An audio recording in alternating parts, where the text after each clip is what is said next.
আসসালামু আলাইকুম রহমতুল্লাহ। আশা করি সকলে অনেক ভালো আছেন। সো আজকে আমি যে এআই টুলসটা নিয়ে আপনার সাথে পরিচয় করে দিব সেটার হচ্ছে টাইনি ওয়াও। সো এই টাইনি ওয়াও এআই দিয়ে আপনি অনেক কিছু করতে পারবেন। তার মধ্যে খুব ইন্টারেস্টিং একটা ফিচার আছে, সেই ফিচারটা হলো আপনি এটা দিয়ে প্রোফাইল পিকচার মেক করতে পারবেন।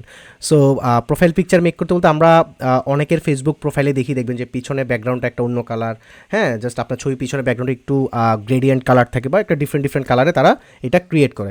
সো আমি আজকে আপনাদেরকে দেখাবো সেই কালারটা, আপনি সেই কালারগুলো দিয়ে কীভাবে আপনি একটা ইমেজ তৈরি করতে পারেন।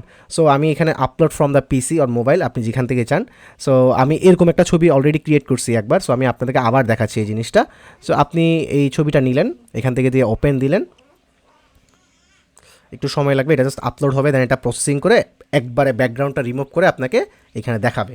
সো ব্যাকগ্রাউন্ড রিমুভ করার পরে আপনি চাইলে এখান থেকে বিভিন্ন ধরনের কালার বা ব্যাকগ্রাউন্ড আপনি চাইলে এখান থেকে ইউজ করতে পারবেন এবং আপনার ইচ্ছা মতো আপনি বিভিন্ন ব্যাকগ্রাউন্ড কালার, হ্যাঁ, এগুলো আপনি চাইলে ইউজ করতে পারবেন।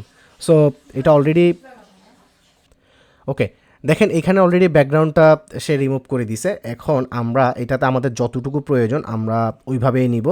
সো আমি ওইভাবে দোনো পাশে যাতে সেম পোর্শনে জায়গা থাকে বা উপরে ওরকম টাইপের আমি একটা জায়গা নিব। সো এতটুকু আমি জাস্ট ওকে, আমার কাছে মনে হচ্ছে এতটুকুই পারফেক্ট। ওকে, আমি জাস্ট প্রসেস ফটো দিলাম। এখান থেকে আবার আপনি চাইলে কেমন চান, আপনি কি স্কোয়ার টাইপের ছবি চান নাকি সার্কেল টাইপের ছবি চান, সেটা আপনি এখান থেকে চাইলে করতে পারবেন। সো আপনি বিভিন্ন কালার ইউজ করতে পারবেন, ঠিক আছে। দেন যেই কালার আপনার কাছে ভালো লাগে আপনি ওই রকম টাইপের কালার ইউজ করতে পারবেন।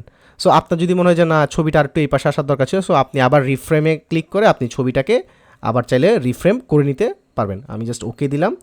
সো এটা কিন্তু আবার রিফ্রেম হয়ে গেছে। So it's quite easier to make profile picture. So আপনি চাইলে এগুলা দিয়ে আপনি আপনার প্রোফাইলে ছবি এডিট করতে পারেন। সো এটা ছিল আজকের এই ভিডিওতে। সো ধন্যবাদ সবাইকে।